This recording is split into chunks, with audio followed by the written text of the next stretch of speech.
So Carlisle United have fought off Forest Green Rovers and York City to bring in their ever so wanted Chris Conn-Clarke back into the National League. It's certainly a statement signing for Carlisle United, and in today's video I'm going to be telling you why I feel this was the perfect fit for Chris Conn-Clarke and Carlisle United.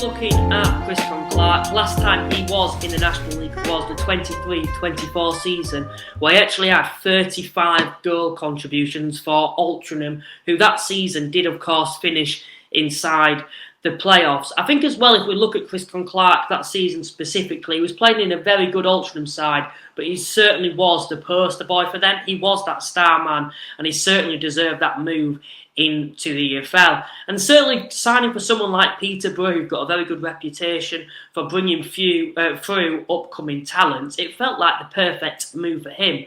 But unfortunately, it just hasn't worked out there so far. He only made 23 appearances for the Posh last season and hasn't even made an appearance this season so far. So it's not surprising that he's dropped back into the National League. I think there were rumours as well, potentially, that he might have gone back to Altrincham on loan. Of course, there's topics on the wage side of things. Of course, since he's left Altrincham now, would Altrincham be able to afford him in terms of wages on a loan deal? And I think Peterborough's chairman himself actually came out on his podcast that he did and said that they're not giving away Chris Conn-Clarke. And I suppose Altrincham, they'd be expected to pay quite a large sum of his weekly wages, and I don't think at this time Altrincham would be able to afford that. As well, if we look at Altrincham too, they're currently sat 20th in the National League. It's not a very attractive move to him. Yes, he's going back to an old manager who highly rated him, but the side's certainly changed a lot since then, and he hasn't got the same teammates around him that he once had. So I actually think it was actually better in the first place going to potentially one of the three clubs that are high and flying at the moment in Forest Green, York and Carlisle United. Now, the heavy rumours were that it was between Carlisle, Forest Green and York who were going to bring in this man, and these rumours have nearly been going on for a month now. And I've stated on the podcast that I felt the perfect move for him would to go to Carlisle United out of all three. I feel like there's that space for him to potentially kick on from what he did at Altrincham, where he's guaranteed to start, which in my opinion he will there. And there's certainly, I feel, a missing piece in Carlisle United's jigsaw where someone like Chris Conn-Clarke can come in and fit that final piece perfectly. In comparison, if you look at York City at the moment, they're bloated in that position specifically at the moment with the amount of players they've got. Forest Green themselves as well, I think they've got the likes of Nick Horton who plays in that position already, and then on the flanks, although Chris Conn-Clarke can play in any of the final three or even up top, they've got other alternatives in each position. And although I think in any team in this league Chris Conn-Clarke would warrant to start, it's going to unsettle, a Forest Green. It's going to unsettle a York with the talented individuals that they've currently got to their disposal. If you look at Carlisle United themselves, though, at the moment, it feels like, in my opinion, there's a position there and a role to fit where they're just missing that final piece in the jigsaw in the attacking areas. So far this season, Carlisle have scored 25 goals in the National League. But they have highly relied, in my opinion, on Regan Linney. Not just his goals, potentially not even his assists, but also those second assists. He's starting every single move. And I suppose in recent weeks, particularly looking back at the York and Rochdale game specifically, he was getting marked out of the game. Carlisle United were very predictable in terms of it was always going down that left-hand side. And I think the better sides have obviously been able to catch on, and they've put two men on him. However, like any team, what that often does is leave space in the midfield, in that number 10 role. And unfortunately for Carlisle United, I don't think the likes of Stephen Ween or potentially even early on in the season, Elliot Embleton, were able to fit that role perfectly and be able to kind of make up for Regan Linney being marked out of a game. Whereas now, like I've said, Carlisle United have found that man who is capable of doing that in Chris Conn-Clarke. Now, if Regan Linney's marked out of a game, like I've said, there's space in the middle. You've got Chris Conn-Clarke, who last time was in this division, got 35 goal contributions all season. That creates another problem for teams.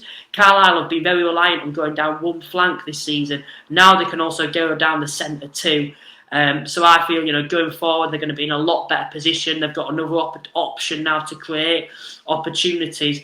And they're more predictable with someone like him and his team. Of course, as well, moving on, Regan Linney and Chris Conn-Clarke themselves have previously played together at Altrincham. They were both very successful there. It's clear to see as well on social media, they're both very close friends off the field. If those two can be working together, that's going to be the perfect partnership for Carlisle United to produce even more goals, which will probably mean the likes of Luke Armstrong, who's your traditional number 9, will also thrive as well with having players like Regan Linney and Chris Conn-Clarke around him too. He's going to get more opportunities and more opportunities to score as well. So I feel overall for Carlisle United, this was the perfect move for me. Just on the topic of Carlisle United as well, I suppose I've often been seen as overcritical this season about them. I think we have got to remember that they currently sit third in the division. They've got 29 points in the first 14 games in the National League and they're currently 1 point off top. But this kind of shows, I suppose, the potential there that I've been critical about them so far this season. That I think there is more to come from them. And if already they've picked up over 2 points per game in the opening 14 games this season, this shows with the addition of someone like Chris Conn-Clarke what the potential is with Carlisle United to be able to get into a title race. Now, I've stated that early on in the season, I don't think they've got the capabilities to go in the title race. I don't think the defence was good enough. That potentially may have changed now. We've got to remember Feeney's come back into the side as well, who will also get the best out of someone like a Hayden or Mugbabe, or even potentially a Terrell Thomas as well. He's someone, as you can get a settled partnership there, and he's playing alongside a centre-half. That centre-half will grow in confidence, knowing that the centre-half next to him is a very, very good centre-half, which Feeney certainly is. He's got a bundle of experience across the EFL, and he's certainly going to be one of the better centre-halves in this division. So defensively at the moment, in terms of the actual centre-backs themselves, I'm not too concerned. Going forward, you've got the likes of Regan Linney on the left, Chris Conn-Clarke in the middle, and then, although he's probably not started to, well, you've got like an Adji boy potentially on the right-hand side, and then a front man like Luke Armstrong or Kelly. That attack, if you can get the most out of that attack, the amount of options you've got now there, that is scary. And for me, certainly, that is a title contending attack. In terms of the midfield, I suppose the front four could kind of class as a front three and have Chris Conn-Clarke as like the number 10 in more of a midfield position, if that makes sense.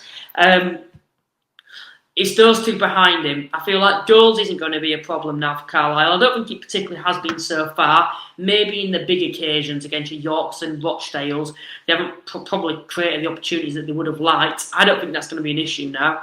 The two centre-halves now, as long as Feeney stays fit, for me, I think defensively, with those two, they'll probably be fine.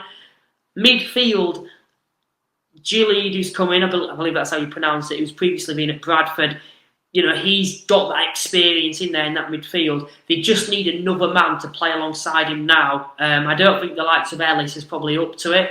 I think Whelan's great, but he's a little bit lightweight. And I think if they can find another midfielder in there now, Carlisle will certainly be a title contender. I genuinely feel they can get a little bit more cover in the defensive areas in case Feeney gets injured, because we've seen the impact it's had on them without having him in the side. I feel like they need probably another centre-half who's a top centre-half, and they can find themselves a strong midfielder, a physical midfielder. Genuinely, Carlisle United will be a title contender, in my opinion. They currently sit third. They are currently in the title race, but I feel like if they added that midfielder now to what they've already got, for me, Carlisle United will be set and ready to go, and they'll certainly be able to compete throughout the whole season, I will say, with the likes of Rochdale, Forest Green, and likely York come the end of the season. So that wraps up the podcast on Chris Conn-Clarke returning to the National League. If you did enjoy this podcast, please remember to like and subscribe. It genuinely does go a long way. And if you'd like to become a channel member, it is just £2.99 a month. Also, check out our sponsors, Cards Accepted. And I will see you next time. Bye for now.